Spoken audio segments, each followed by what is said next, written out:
Welcome to the channel. My name is Reni, I'm a pagan from the beautiful country of the Netherlands, and we have to talk about something. We have to talk about alcohol. We do. What I have here is a bottle of delicious Irish whiskey. It's Green Spot.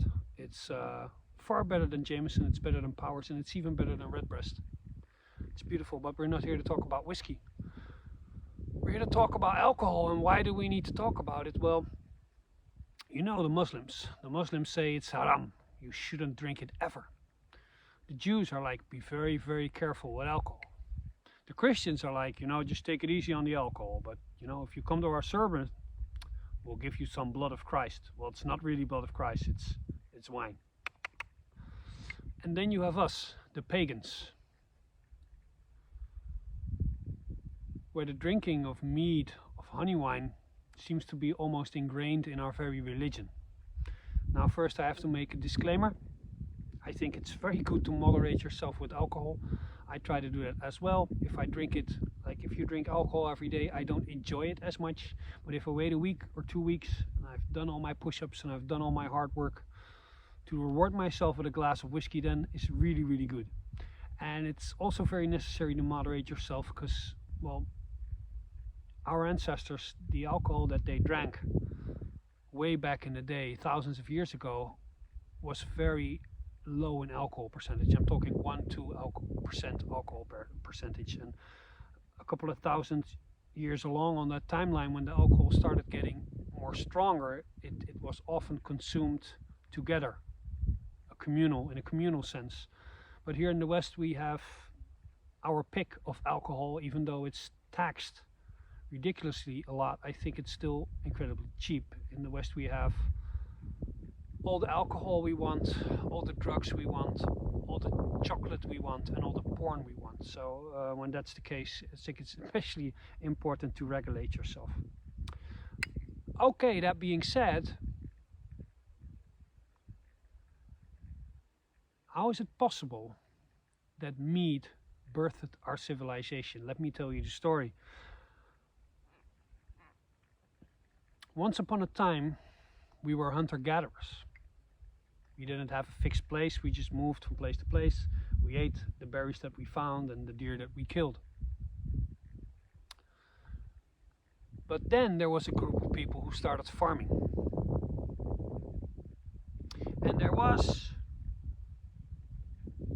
a time where the people that were the first farmers and the people that were still hunter-gatherers were living together in possibly the same area. Now, archaeologists has found out that the hunter-gatherers from the same period were bigger, stronger, had more children, and were healthier than the people who were farming. Meaning, the first farmers were unsuccessful. Why were they unsuccessful? Well, for instance, an apple, everybody knows what an apple looked like, but it didn't always look like that. An apple's about like this big, right? But when we started farming as people many, many years ago, apples were like this big. Well, what happens is a farmer just keeps the seeds of the biggest apple and replants that. He keeps the seeds of the biggest watermelon and the biggest corn, and he replants that. So every harvest you get the biggest of the biggest of the biggest, and that's how we end up with giant watermelons, giant corn, and giant apples. But we don't see them as giants anymore because it's just what we're used to. My point is, farming is hard. If you ever try to just get something going in your garden, it's incredibly hard. And imagine if the apples were like this big. It's extremely hard. So the question is, if you just started farming and you're not successful, why keep farming, right? Just go back to hunter-gathering, because you see that's more successful. Well, officially, scientists and archaeologists don't know why the farmers persisted in farming.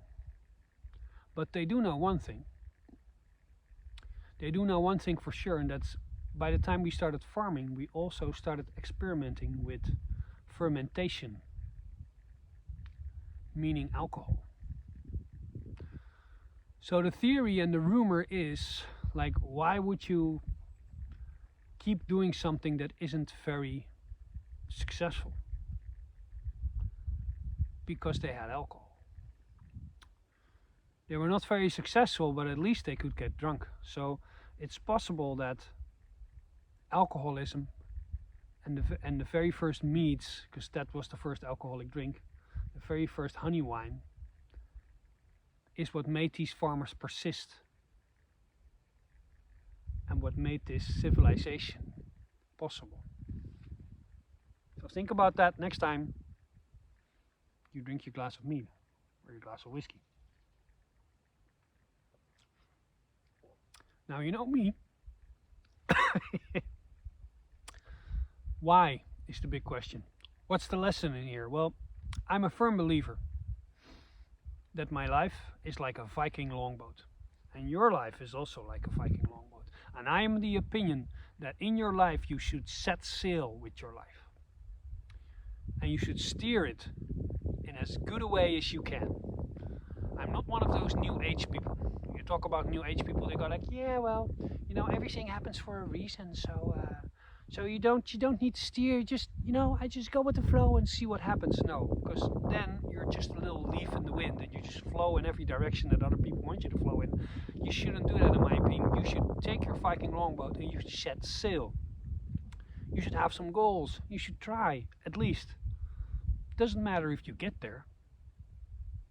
Say you die and you come, I don't know, to Helheim, to Hela. Hela, Hela, eh. I'm working on that song. And you knock on that door. And she says, I know you. You haven't accomplished anything. But at least you can tell her, like, no, I didn't. But I tried and I never gave up. Now that at least you got a good story. So if you try, with everything you got, there's no losing. So your life is a Viking longboat and you should set sail. And you should always try to steer it in the right direction, in what you think is right. Now you need skills, you need a compass. We could talk about the metaphor for a long time. I'm not going to do that here. But your life is a Viking longboat. Now, in my experience, you try to steer it in a good way, but what will happen sooner or later? You will find yourself in a situation which is pretty shit. I read somewhere that every life has a major crisis every 5 years. I think that's about right. So the old Dutch Christians used to say, elk huisje heeft zijn kruisje. Every house has its cross. Every house has its burden to bear. You have your burden to bear and I have mine. And alcohol certainly comes with its fair share of troubles and burdens. And I don't think you should ever constantly steer in that direction, but trouble seems to find us. That's part of our own mythology. That's part of our own adventure that we call life. But I think the tale with alcohol shows us that even in the darkness, or especially in the darkness, we can find something good in there. Alcohol can be very destructive, but it birthed our entire civilization. It helped create that.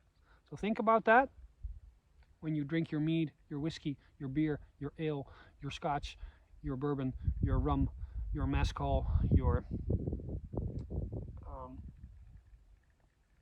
absinthe.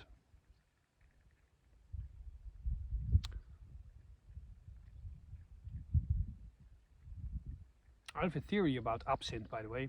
That's a very strong alcoholic drink, and the rumor is that when you drink it, you start to hallucinate a little bit, just a little bit.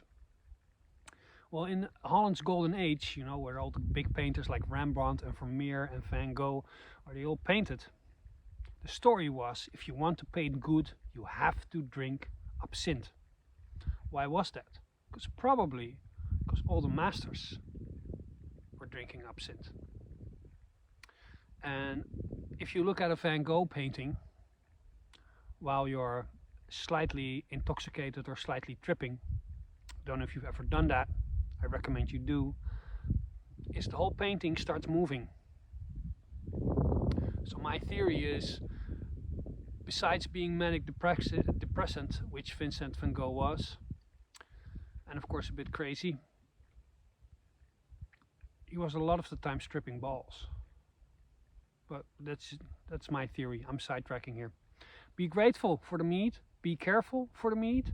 Keep enjoying it. And as we say in Holland, proost motherfuckers.